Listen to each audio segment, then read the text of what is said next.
Welcome to the Parenting with Impact podcast with your hosts Elaine Taylor-Klaus and Diane Dempster, co-creators of ImpactParents.com, an online community, award-winning blog, and service organization helping parents all over the world to raise complex kids become capable, independent adults. Elaine and Diane are certified coaches with personal experience raising children with challenges such as ADHD, anxiety, and more, and extensive experience in guiding parents to raise their complex kids with confidence and calm. On the podcast, Elaine and Diane interview experts, bringing you cutting-edge information about your child's challenges, teach you real-life strategies to create lasting change, and demonstrate how coaching can guide you to parent your complex kids, one conversation at a time. For the essentials of Elaine and Diane's coach approach to parenting, download a free tip sheet at impactparents.com/podcast. Welcome back, everybody, to another conversation in the Parenting with Impact podcast. We are thrilled to be here with you today. And once again, it's Diane and Elaine with the world according to Diane and Elaine. Just us. You got us today. We're talking about a topic that we hear a lot from parents. Right. And I guess I would introduce it by saying, what do I do if my co-parent isn't on the same page that I'm on? Or sometimes it comes in as, well, I want to get us on the same page. Or sometimes it comes in as, I really can't get this help because we're not on the same page. Right. There are all these variations of how parents show up with this topic, right? Well, but I guess the bottom line is, for no other reason than you're in a different place than your co-parent is, whether it's because you're ready to get help and your co-parent isn't, whether your co-parent thinks that the diagnosis is a bunch of hoo-ha, whether your co-parent has a hard time following through because they have their own neurodiversity, whether your it's like, or is triggered and has a hard time self-managing and they're arguing and fighting with you or your kids all the time. I mean, there's so many different flavors of this that you said, Elaine. Well, so I think what you're describing is, what does it mean to not be on the same page? Yeah. That can show up in so many different ways, depending on, to some extent, so many different factors, right? And we want to be on the same page, but we don't always know what that means.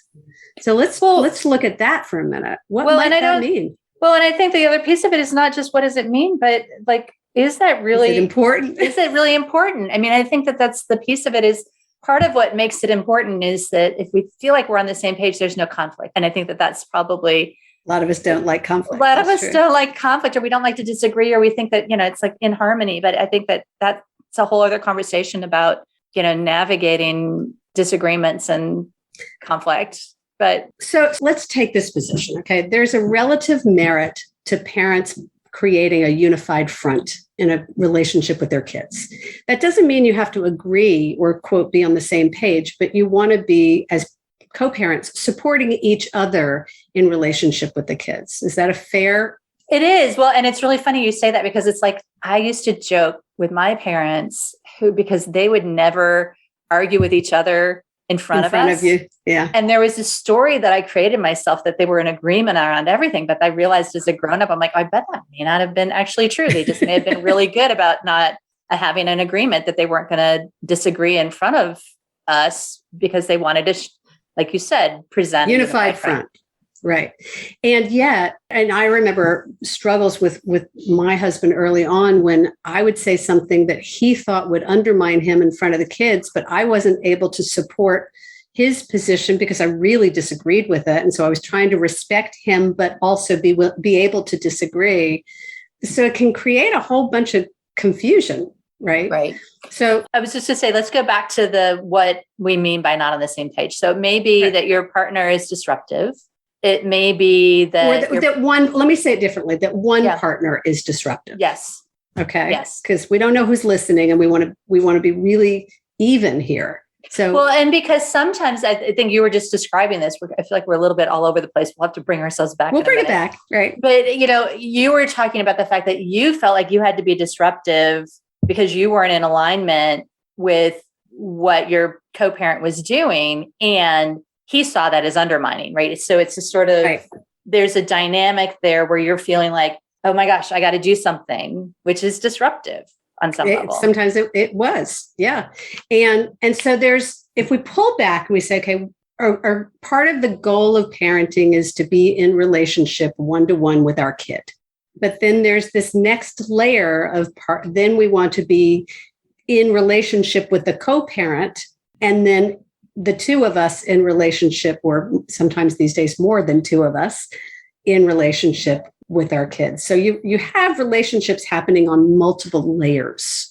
And part of what I think makes it complicated is we don't differentiate. We don't realize that, some of this, when parents come to us and they say, I'm not sure I can do this because my co-parent's not on the same page.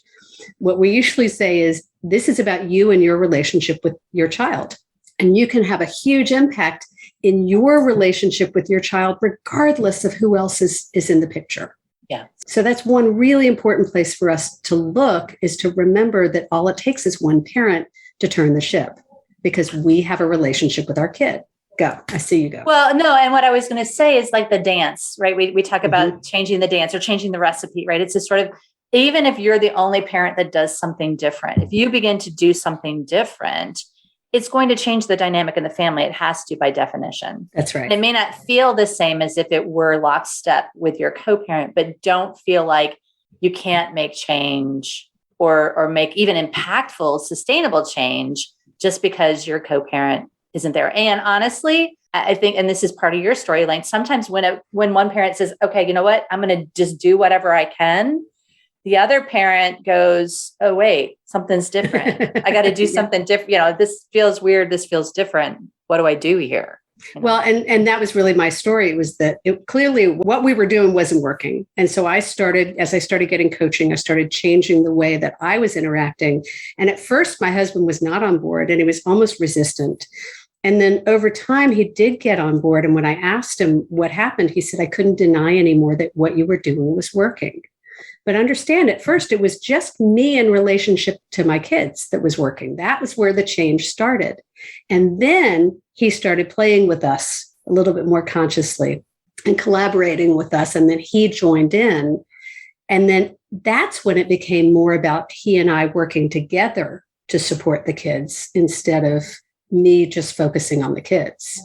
So that's what I mean by those layers. Yeah. So that's one of the first big pieces is, even if your co-parent's not on the same page in terms of doing something different, you can do something different, make a huge difference in the family. And we can't all promise that all co-parents are going to end up like your husband was, Elaine, but he's one of a just kind. Know he's one of a kind. But so just know that even if you're the only one making change can still happen if it's only one of you. Yeah. The other one parent to turn the tide or turn the right. ship.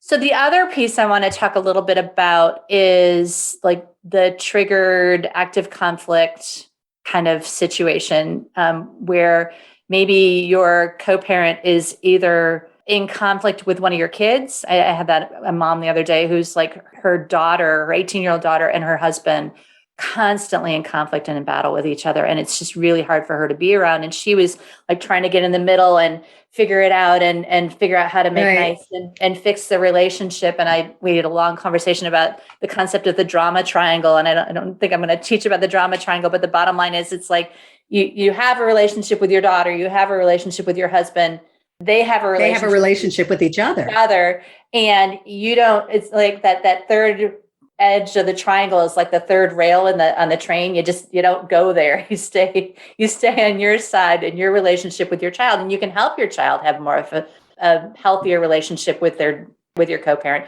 You can help your co-parent have a healthier relationship with your child, but you can't fix what happens in between them, if that makes sense. It totally makes sense. And I really want to talk about this a little bit more and highlight this, because one of the things that's become super clear to me in this work with both our clients, but also with some friends where I've been in this navigation, is particularly when there's a divorce, but even when there's not a divorce, when there's conflict just in the family dynamic.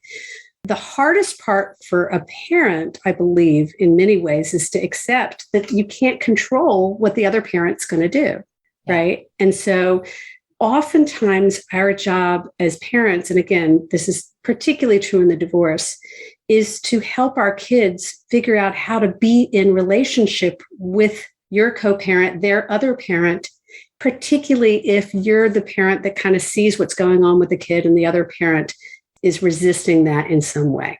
Well, and I think that the thing I want to just put a pin on that is that it's from your child's perspective, right? It's just sort of, Great. So if your child's not complaining or not, having a difficult time and you're watching and you're like, oh, I don't like what's going on, you want it to be their agenda. You want to figure out what your child's agenda is for change and support that and not try to get it to be something that is your agenda for, you want that. I did this for years. I wanted my kids to have the same kind of relationship with their dad that they had with me. And it's like, you can it's not only going to want happen. that You can't so do that. much. Yeah. You can't. So I think maybe what's coming up clear for me here is that we need to kind of differentiate to some extent between when there's a divorce and you really are in a divorce situation, very much being conscious about how you speak about your co-parent. Right. In front of your kids, because you want your kids to stay in relationship with your co-parent most of the time, ideally. Yeah. Right. And so there's a role that you play there that's very different than if you are still married and living in the same home. Yeah. Right. And you and I have very different experiences that way.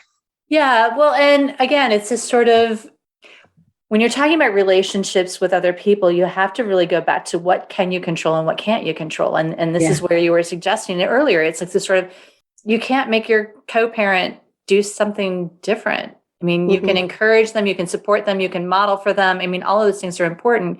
You can ask. You can ask. Could ask. They may or may, and whoa, wait, this is in, right? It's just sort of a lot of you are dealing with co-parents who have their own neurodiversity. So even if you ask them to do something different, if you ask them to try to be more calm with the kids, their ability to self-manage their triggers may be different than yours. May not be there yet. It may not be there yet, or they may, really want to be able to do it, but their ability to follow through, they may be so distracted. I had a mom last week who was saying her husband was so distracted that he just did not have the time or energy to be around the kids or be helping out, unless he swooped in and just like did everything. And that wasn't helpful because it was completely different than the way she would handle it. So it was kind of like this sort of all or nothing sort of thing that she ended up with. So this just in, my turn, is that you're going to handle it differently.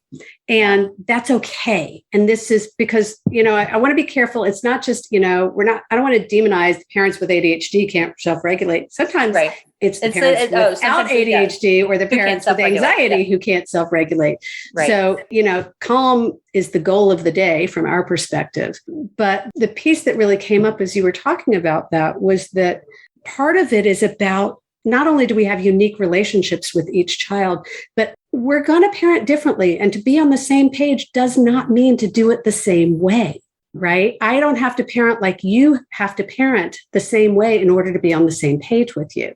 And so part of the game here is to really understand what our natural propensities are. When I'm the good cop and you're the bad cop, or you're or when I'm the one that's handling these issues and you're handling those issues, but to be, ideally when you get to a collaborative relationship with your co-parent, it's to understand that neither of our styles is right or wrong, but they are different. And we want to help our kids learn to respect the differences without making one or the other of us wrong. Well, and the other thing that comes up as you're saying that, Elaine, is that, there may be places where you do disagree and that's okay. Yeah. And if we focus on that, it's going to cause all kinds of conflict and stress for ourselves. If we take our stance and say, okay, wait a second, instead of looking at all the things that my co-parent doesn't agree with me on, what if I started looking for those places that we are in alignment? Even if we're not in agreement, if we can line up, we have the same goal, we might just approach the goal in different ways, right? It's just sort of, but if we can say, yep, I'm fiercely committed to having a family that is respectful of one another. It's right. Sort of, that might be, you could work together towards joint respect, even though you may approach how to do that in a different way. So I love what you're saying, and I want to highlight it because what you're talking about in the coaching framework is the difference between agreement and alignment. Right. Right. And I've written about this in the book, and we talk about this. This is a very classic coaching concept. So the notion of alignment is that bigger picture, is like to keep the issue out there. What Diane just said, we are aligned that we want a family that that's respectful to each other. We may be aligned that we want a family that enjoys each other or is kind to each other or whatever that is for you, whatever your values are. How we're going to get there may be different for me and for my husband.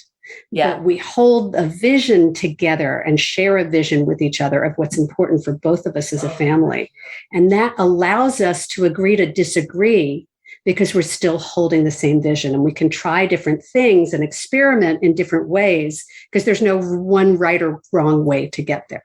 Well, and here's a concrete example, because I'm like creating a new family. I've been in a relationship with my partner now for 3.5 years, and he's now in a relationship with my kids. One of my kids lives with us. I mean, it's just sort of, we're in this different sort of environment, and just that language of respect, right? When he first started interacting with us, one of the things that created connection for my kids and I was the language we used. And I started using their language. I curse like a sailor. I mean, I honestly, when I'm around my kids, I'm really comfortable using their kind of language, and it's part of what connects us, right? And so here's this new person coming in and listening to us using language that he was just like, oh my gosh, you know, your kids use this language and you're using this language. It was just like this sort of, it was kind of appalled, quite frankly. Yeah. But it was part of our family dynamic. And so my kids learned, you know what, we don't do that in front of the new co-parents, right? Exactly. Yeah. And it's just sort of, it was a great lesson for them that, you know, when it's us and we're alone, this is how we are. When we're together as a group, we all modify and out of respect for this person who sees it differently, modify our behavior. And that's the thing, is that, you know, kids learn and know mom might be different than dad, might be different than grandma and grandpa. I mean, all of these things that happen. What you're saying is really cool, is that everybody's got different boundaries. And if we can in our families be mindful of and respectful of the different boundaries that people have, in a way, that's ultimately what it means to be on the same page. Yeah. Right? In some ways. And there's going to be exceptions to that, because I'm like listening to people chiming in my head. I mean, if you've got a kid on the spectrum, or if you've got a young kid who does have a hard time knowing, okay, wait, I have to do this one way with mom and another way with grandma or with dad or whatever, you're going to want to try to bring it in a space that's easier for them to navigate, so that it's not so fiercely different at one house or the other. And if possible. Yeah. Or expect that it's may take them longer to become comfortable with it. So I was writing a piece that we're putting together on leadership and parenting. Mm-hmm. And what was coming up was the realization that when we put routines and structures and systems in place, the reason we're really doing it is to communicate the expectations for our kids, to help them feel safe and comfortable and protected, and to know what boundaries are. And then where I think we forget is we put the systems in place and we expect them to just jump in and be 100% there. And in fact, what we need is to allow them time to become comfortable with it and to embrace it little bits at a time. And it's very similar to what you're talking about. It's like, it's one thing to say, okay, this is how you handle things with mom, and this is how you handle things with that parent. But it's another to be able to expect them to do it all right away, 100%. Like, there's got to be some space and some grace. Well, space and grace. And remember, we're dealing with complex kids. And so a lot of times the systems or the expectations or the whatever else from one co-parent or from the other may not be realistic for their level of executive function. And so let's talk about that. So how do you deal with it when you understand that your co-parent's expectations for your child are incompatible at the moment with your child's developmental capacity, right? Your kids have a developmental delay, 3 to 5 years. I think he should be able to do this on his own. And you know, he's just not ready to. How do you handle it? Well, I was just going to say, send him to listen to the Impact Parents podcast. Sanity school, right? Sanity school, right? But but before that, you want to start with compassion, right? It's just sort of, I think that's one of the things, like, if you disagree with anyone, you know, the place to start is compassion and understanding and curiosity, really demonstrating in a relationship that you want to understand their perspective. You want to hear and understand where they're coming from. I mean, you want to hold your breath for a little bit and bite your tongue for a little bit while you really do listen and hear where they're coming from. And then find, again, you start with the alignment. Yeah, I really want this as well. And here's what I hear. Here's what I hear where we both agree, right? Where we both have a vision that's shared. Yeah, we have a shared vision. And here's this other piece of information that I've heard that I really think is applicable. And you educate, right? It's just sort of, that's where you bring in some of the information that you're learning from our podcast or from Sanity School or wherever. So what you're describing comes to me as the ACE method, right? Yes. Acknowledge their experience, really, really acknowledge what their perspective is. It's real for them. Whether you agree with it or not, it doesn't matter because that's their perspective. And have compassion for that. Have some grace for that. Be able to be with it and hear it and listen to it. And then as you explore your options, it may allow you to say, I have this new bit of information, like you were just saying. Are you willing to consider this possibility? Would you be willing to try one little thing, so that you're asking them to work with you on something which they're much more likely to comply with if you have truly acknowledged and heard their perspective? Well, and one of the things that I think is important when you talk about compassion and acknowledgement is we don't have to agree with someone to acknowledge their worldview. I mean, right. I say this all the time. It makes perfect sense that you'd see it that way because of, your life experience, your view of the world, your childhood, your whatever else. I mean, it's not saying that I agree with you or that it's even okay, because there's sometimes we really do fiercely disagree with another adult's perspective. That doesn't mean we can't hear them and understand them and acknowledge that it's real for them. And acknowledge that it's real for them. Yeah. So I think we need to wrap up this conversation, and it's, as usual, fascinating. We are so lucky we get to play with each other in this sandbox and so many. So how do you want to wrap this up? What do you feel like we focused on? I feel like we focused on kind of this whole idea of what it means to be on the same page and the value even of being on a different page and looking for alignment and instead of agreement. We talked a little bit about the relationship, not getting in the middle of our kids' relationship, but to support our kids in having relationships with your co-parent.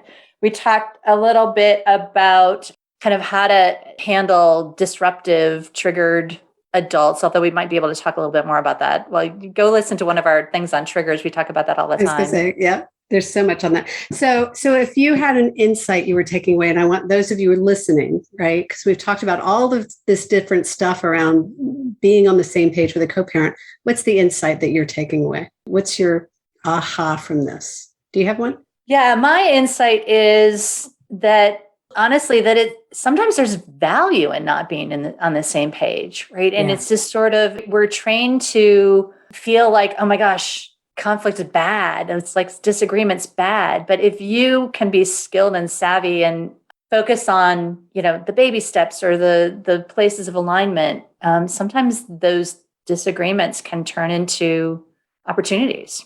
Yeah, for real. What about you? There's so many things. One of the things actually that jumped out at me was really being careful. I want to remind me and us to be really careful not to go to that place that makes the ADD parent wrong, right? And really remember that we all play a role in this. And just because one person is more organized than another, or more self-regulated than another or whatever, doesn't always make it right. That there's still, as you said, there's so much that we all have to offer. And if we can honor what we each bring and focus on the strength of it instead of looking to the, what you're doing wrong or what I'm doing wrong, that's where we move forward. Well, and this is what came up in just what you said, is that underneath a lot of this, and it's not just for ADHD adults, but I do see it often more in ADD adults, is that there's a layer of maybe guilt or shame or trauma that kind of, if you've got an adult with ADHD, there's a lot of adults with ADHD who were not well managed or were not even acknowledged when they were kids, who end up creating stories about behavior. And so it's a protective coding that they've developed, maybe because in their childhood, they were pushed harder than their brain was able to manage. And so having some compassion for that, because it's a really common pattern, I think is also another place to think about. Well, and particularly when it's married to a spouse with anxiety who has that tendency to, they tend to find each other, and then they tend to sometimes struggle with each other. So that's maybe another conversation for another time. So for now, y'all, thanks for listening. As always, we're thrilled to be with you and love to be doing this podcast and know that your listening here makes a huge difference for the life of yourself and your kids. Thanks for being here. Bye, y'all. You've been listening to the Parenting with Impact podcast with Elaine and Diane. For more information on the Impact Parents community or to join Sanity School for Parents, please visit impactparents.com. If you like what you've heard, please share this podcast with friends who need similar guidance and subscribe wherever you listen to podcasts.